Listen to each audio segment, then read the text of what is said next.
الحمد لله رب العالمين.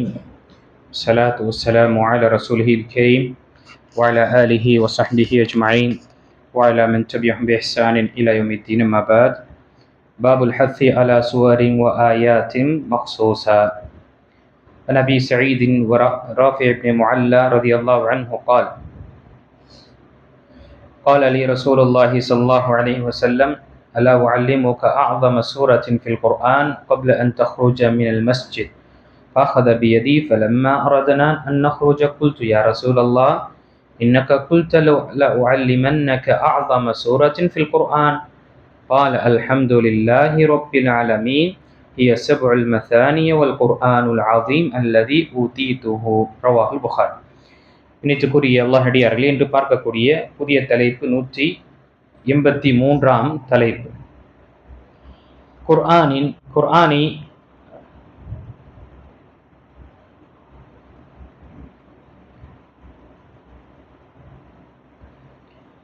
குறிப்பிட்ட அத்தியாயங்களை மற்றும் வசனங்களை ஓதுவதற்கு ஆர்வமூட்டப்பட்டது.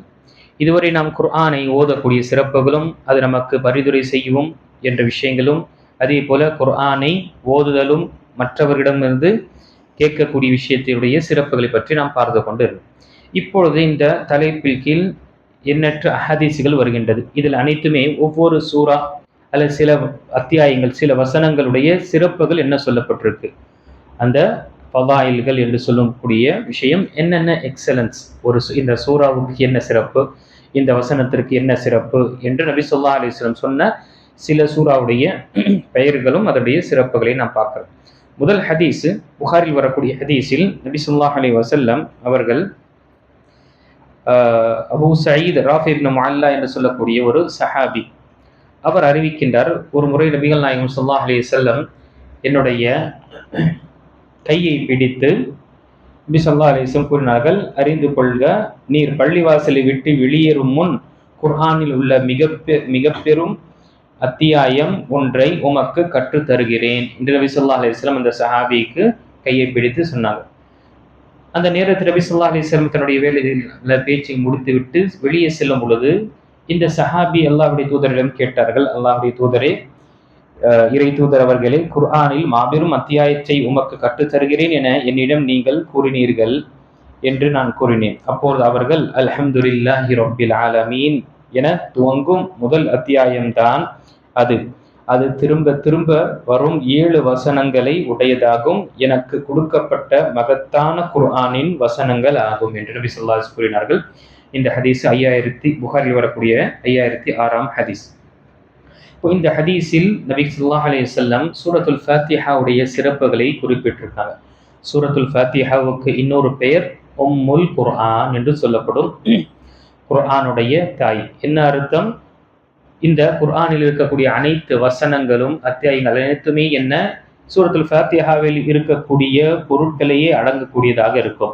சூரத்துல் ஃபாத்திஹாவில் அல்லாஹை பற்றியும் மறுமை நாளை பற்றியும், அதே போல இபாதத்தை பற்றிய அனைத்து விஷயங்களும், அதே போல வழிகேட்ட கூட்டங்களை பற்றியும் இங்கு சொல்லப்பட்ட வசனம். இது அனைத்துமே நாம் பார்க்கும் பொழுது குர்ஆனில் இருக்கக்கூடிய அனைத்துமே இதில் அடங்கக்கூடியதாக இருக்கின்றது. அதனால இதற்கு உம்முல் குர்ஆனும் என்று சொல்லப்படுகின்றது. இது திரும்ப திரும்பவும் ஓதப்படக்கூடிய ஒரு அத்தியாயமாக இருக்கின்றது. அதனால்தான் முஸ்லிமில் வரக்கூடிய ஹதீஸில் நபி ஸல்லல்லாஹு அலைஹி வஸல்லம், அதே போல புகாரில் வரக்கூடிய ஹதீஸில் நபி ஸல்லல்லாஹு அலைஹி வஸல்லம் சொன்னார்கள்: லா ஸலாத்த லிமன் லம் யக்ரா பி ஃபாத்திஹத்தில் கிதாப்.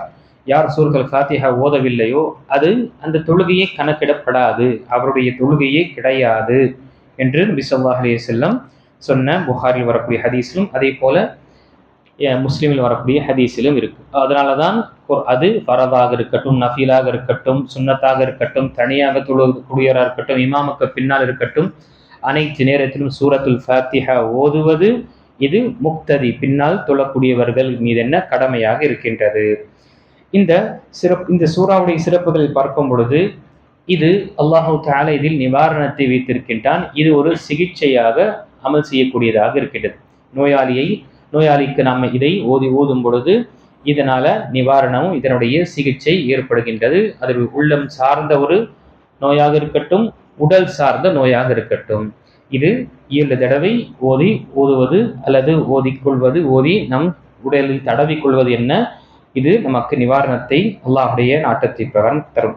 அதனால்தான் ஒரு சம்பவம் நபி ஸல்லல்லாஹு அலைஹி வஸல்லம் காலத்தில் புகாரில் வரக்கூடிய சம்பவம் கிதாபுத்தின் சிகிச்சை சார்ந்த மருத்துவம் சார்ந்த புத்தகத்தில் புகாரியில் பதிவாக இருக்க ஒரு சம்பவம். நபி ஸல்லல்லாஹு அலைஹி வஸல்லம் சஹாபாக்கள் ஒரு பயணத்தை மேற்கொண்டு செல்லும் பொழுது ஒரு இடத்தில் அந்த காலத்தில் எந்த ஊருக்கு அங்கே இறங்குகின்றார்களோ எங்கு தங்கு அந்த ஊர் மக்கள் அவர்களால் முடிந்த உணவுகளை ஏற்பாடு செய்ய வேண்டும். ஆனால் இவர்கள் அங்கு சென்ற பிறகு அந்த ஊர் மக்கள் எதையும் அவர்களை பொருட்படுத்தவில்லை, அவர்களுக்கு எந்த ஒரு உணவும் ஏற்பாடும் செய்யவில்லை. அந்த நேரத்தில் இவர்கள் அனைவரும் ஒரு மரத்தடி ஓரம் ஒதுங்கி கொண்டிருந்தார்கள்.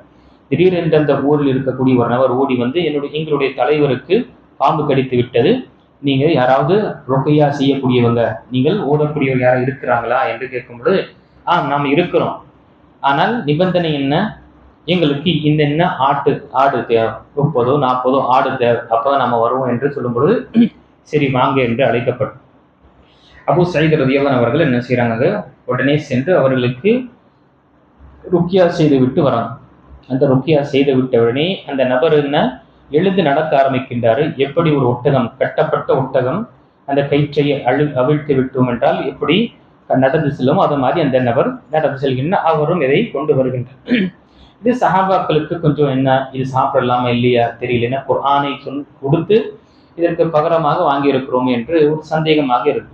மதீனாவுக்கு நபி ஸல்லல்லாஹு அலைஹி வஸல்லம் வந்து கேட்கலாம் என்று கேட்கும் பொழுது நபி ஸல்லல்லாஹு அலைஹி வஸல்லம் என்ன வார்த்தை கூறினார்கள், உதுஹா வதுரிபு லீஸ் பிஸா, அதுல இருந்து நீங்க எடுத்துக்கோங்க, எனக்கும் அதுல ஒரு பங்கு தாங்க. நபி ஸல்லல்லாஹு அலைஹி வஸல்லம் அல்ஹம்துலில்லாஹ் தேவையற்றவர்களுக்கு எந்த ஒரு விஷயம் சஹாபாக்களிடம் கேட்டு வாங்கக்கூடிய. ஆனால் இங்க ஏன் கூறினார்கள் நபி ஸல்லல்லாஹு அலைஹி வஸல்லம், நான் மதீனாவில் இருக்கின்றேன், எனக்கு எந்த ஒரு தேவையும் கிடையாது, அப்பொழுது நான் உங்களிடம் எனக்கு ஒரு பங்கு நீங்க அமையுங்க ஏற்படுத்துங்க என்று சொன்னால் என்ன அர்த்தம், இப்படி குர்ஆனுடைய விஷயத்துல அனுமதிக்கப்பட்டது என்று நபி ஸல்லல்லாஹு அலைஹி வஸல்லம் காண்பித்தார்கள். இங்கு இதுலயும் என்ன பொதுவாக அவரிடம் கேட்கப்படும், என்ன ஓதுனீங்க என்று கேட்கப்படும் பொழுது அவர் என்ன சொன்னாங்க, சூரத்துல் ஃபாத்திஹா, வேற எதுவும் ஓதல, சூரத்துல் ஃபாத்திஹா தான் ஓதினேன். இதுவும் சூரத்துல் ஃபாத்திஹா நமக்கு ஒரு சிகிச்சையாக இருக்கின்றது. இந்த ஹதீஸின் மூலமாக நாம அறிந்து கொள்கின்றோம். இன்ஷா அல்லாஹ் அடுத்த அமர்வில் சூரத்துல் இக்லாஸ் குல் ஹுவல்லாஹு அஹத் என்ற அந்த சூராவுடைய சிறப்பு நாம் இன்ஷா அல்லாஹ் பார்க்கலாம். அல்லாஹு தஆலா சொல்லக்கூடியவனுக்கும் கேட்கக்கூடிய அனைவருக்கும் குர்ஆனை ஓதுவதும் அதற்கு தொடர்பான அர்த்தங்களையும் பொருட்களையும் புரிந்து நம்முடைய வாழ்க்கையில் அந்த சட்டங்களை அமல்படுத்தக்கூடிய பாக்கியத்தை நமக்கு கொடுத்தருவானாக. ஆமீன். வாஹிரு தஅவானா அல்ஹம்துலில்லாஹி ரப்பில் ஆலமீன்.